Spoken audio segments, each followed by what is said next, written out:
আসসালামু আলাইকুম এভরিওয়ান, আমি অদিতি। সবাইকে আমন্ত্রণ জানাচ্ছি আবার নতুন আর ছোট্ট একটা ভ্লগে। তো আজকের ভ্লগে আমি শুরু করছি আমার সকালের নাস্তার জন্য যে ভাজিটা বানাই, পাঁচফোড়ন দিয়ে যে আলু বেগুনের ভাজিটা, আমার আম্মুর খুবই ফেভারিট। তো লাস্ট ভ্লগে বলার পরে একজন আপু আমার কাছে জানতে চেয়েছিল যেটা কীভাবে বানাই রেসিপিটা।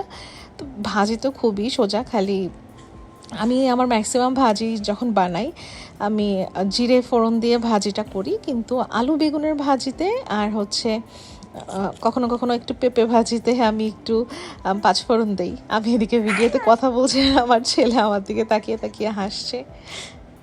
আচ্ছা, যাই হোক, ভিডিওতে চলে আসি।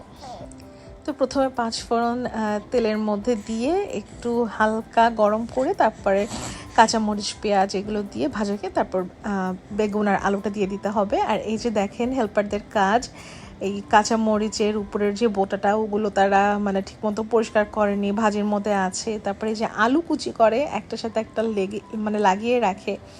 আমার তো মেজাজ খারাপ হয় এই জিনিসগুলো। অনেকেই দেখবেন ভাজি কাটার সময় না একটার সাথে একটা লাগিয়ে রাখে, আমার খুব রাগ হয় এই সমস্ত জিনিস দেখলে। এত বলি যে এভাবে করবা না, তারপরও একই কাজ করে। কি আর বলবো ওদের কথা। তো যাই হোক, যেটা বলছিলাম,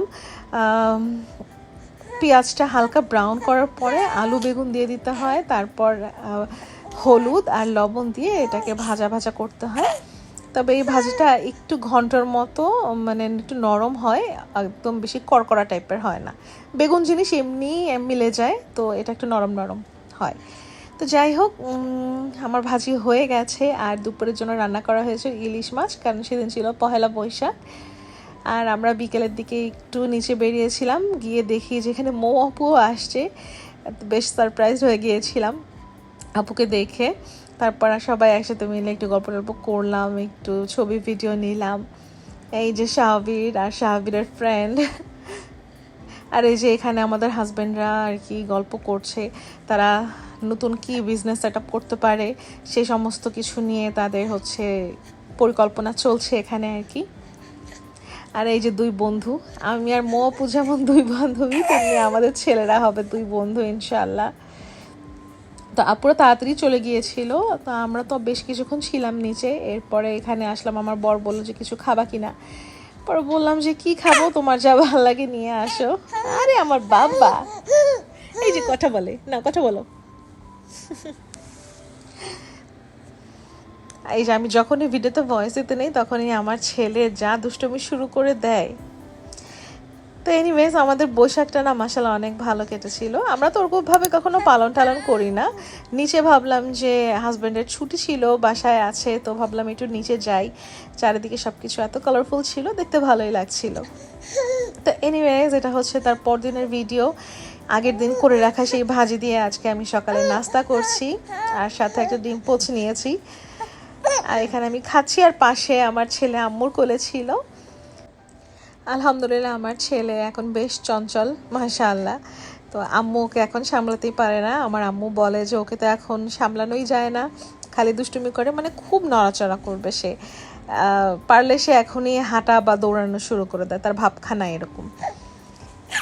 কাল আমার বর বলছিল যে ও তো আমাকে অস্থির করে ফেলে রেখেছে, মানে এত দুষ্টুমি করছিল। তো যাই হোক, আমি গল্প শুনেছি আমার হাজব্যান্ডও নাকি ছোটবেলায় অনেক দুষ্টু ছিল, তো ছেলে তার বাবার মতোই হয়েছে। কারণ আম্মু বলে যে তুমি ছোটবেলায় অনেক ঠান্ডা ছিলে। আমি আসলেই নাকি ছোটবেলায় অনেক ঠান্ডা ছিলাম, মানে সবাই বলে আমার কথা।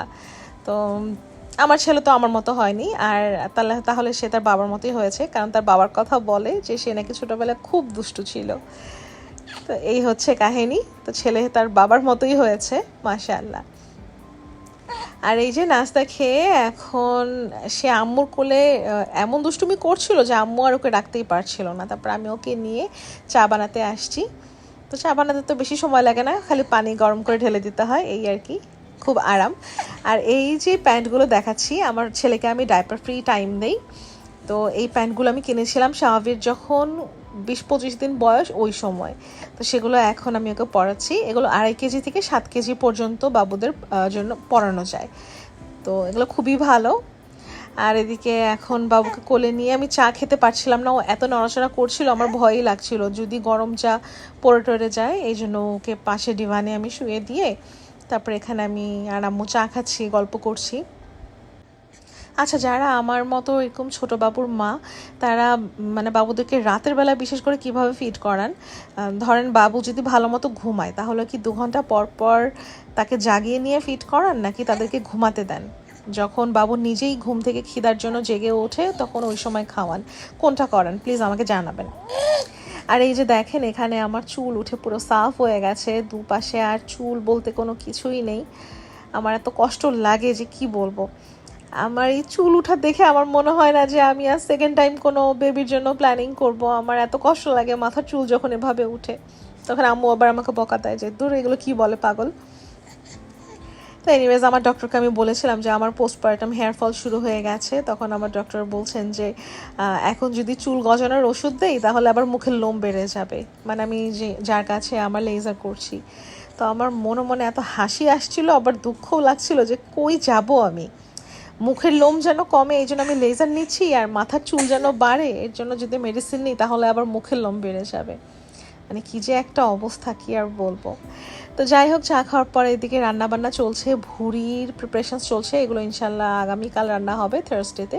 আর পাশে মুরগি রান্না হচ্ছে। আর এই যে এখানে কিছু গজ কাপড় রেখেছি, 3টা সেট। আমার ভাবি আমাকে বলেছিল যে আপু চলো আমরা 3জন, মানে তুমি আমি একত্রে হচ্ছে একটা ফার্সি সালোয়ার আর শর্ট কামিজ বানাই। পরে বললাম যে আচ্ছা ঠিক আছে। তো ফেব্রিক আমি নিয়েছি আমাদের দুজনের জন্য, পরে আমার আম্মুর জন্য নিয়েছি, যে না আমার আম্মুও পরে 3জন একত্রে পরবো ইনশাল্লাহ। আর এদিকে আরেকটা ফেব্রিক আছে, এটা হচ্ছে একটা জামার পিস, যেটা সালোয়ারের কাপড় আমি অলরেডি কিনে রেখেছি, একটু পরে সেটা দেখতে পারবেন। কিন্তু আমি ওটার জন্য মানে ওটার সাথে মিলিয়ে পরার জন্য জামার কাপড় পাচ্ছিলাম না। এই যে এটা দিয়ে হচ্ছে আমি সালোয়ার বানাবো ভেবেছি, আর ওটা হচ্ছে জামার পিস, যেটা আমি রিসেন্টলি কিনেছি। কারণ আমি মিলাতেই পারছিলাম না যে আমি কী নিব। পরে এখন সব কিছু হয়ে গেছে, তো বানানোর অপেক্ষা আর কি। তো এনিওয়েজ, আমার কিছুদিন আগে না কোন একটা ভ্লগের জন্য একজন আপু আমার গলার এই হারটা দেখতে চেয়েছেন একটু ভালোভাবে। তো তার জন্য আজকে আমি হারটা একটু ভালোভাবে দেখিয়ে দিচ্ছি। এটাকে আর কি তানমনিয়া বলে। তো আমার কাছে এই টাইপের হার অনেক ভালো লাগে। তো এনিওয়েজ, এই ছিল আমার আজকের ব্লগ যদি ভালো লেগে থাকে like comment share and subscribe করে দিতে পারেন। দেখা হবে ইনশাআল্লাহ নেক্সট ব্লগে। টিল দেন টেক কেয়ার, আল্লাহ হাফেজ।